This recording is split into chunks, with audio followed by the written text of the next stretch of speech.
twari tutaramenya uwo mugisha wo kuba abantu ari benshi, ariko tumaze kumenya ko ari umugisha twagize amahirwe, kuko kimwe mu byo papa yatubwiraga cyane cyane iyo minerivare zabaga zigeze, muzi ko n'ubu turi mu cyumweru cyo kujya ku ishuri, yajyaga azana amafaranga make ya mwarimu, hanyuma akatubwira ngo nimuyatere imirwi, ntabwo byabaga bivamo. Ariko ukuntu yari ateye yakoze ku buryo bivamo, ari nayo mpamvu mutubona uyu munsi tumeze gutya.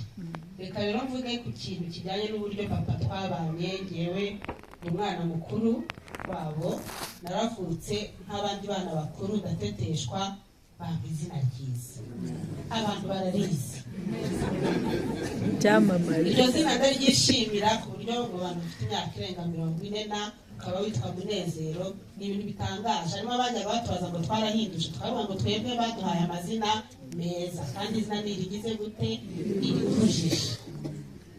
Aba bari hano bagiye bafite amazina meza, buri wese aza kwivuga, ntabwo bise mbaha umwanya. Papa yitaga amazina meza, ariko ukabona ko yabaga yabitekerejeho, yarebye akavuga ati aka kazina, rya zina rizakuza umwana. Yigeze kutubwira ko nawe izina rye yarikundaga ko ryari izina ry'abatware, Rwabukamba, Rwabugiri, yari umwami, abantu bitwaga ayo mazina twabaga tubazi mu mateka. Aratubwira ati nanjye kera nitwaga izina, nza kurihindura kugira ngo nitiranwe n'umutware. Natwe rero yari yatwise amazina y'abatware, amazina y'abana batese, nisanga nitwa Munezero, ndateta, kuko kimwe mu bintu bya mbere nibuka ni ukuntu papa twajyanye ahantu henshi. Nagiye mbona abarimu bigishanyije nawe hano, Daihatsu z'ibigo by'amashuri yigishaga muri segonderi na Paramaga bwa mbere, twajyanaga gufana umupira ahantu hose. Ngira ngo n'abantu banzi benshi bazi ko nkunda umupira w'amaguru, ntabwo nzi gukina ariko ndafana, kandi abo nafanye ntibatsindwa. Aho ndi gufana cyangwa timu ndimo bambuze, ntabwo morali bihari.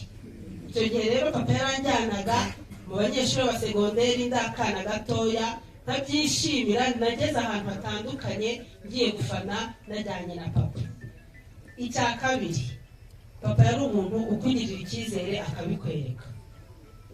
Yakundaga ahantu henshi yigishaga imibare na fizike. Imibare na fizike ni amasomo abana bakunda gusa nkaho atugora, abenshi akunda gusa nkaho adukanga, ariko yarakubwiraga ngo wabishobora.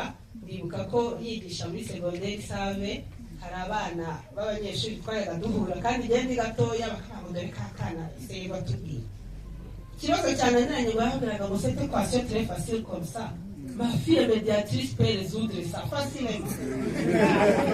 Ngo ikavuga ntabwo byabaga bimeze neza, bisobanura ntabwo byabaga bimeze neza n'ibiri mu mutwe.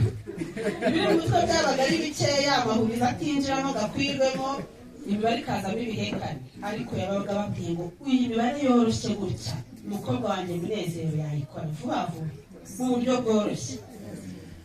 Icyo ngicyo rero byatumaga ugira icyizere, kuko abandi babikubwiraga ugakora uko ushoboye kugira ngo ibyo bakubonamo, cya cyizere bakubonamo ukigereho. Byaba bibabaje umuntu agufitiye icyizere akaba ari ukitakariza. Icyo rero ni ikintu nibukira kuri papa. Icya gatatu, hari ikintu abantu benshi bagiye bagarukaho muri iki cyumweru,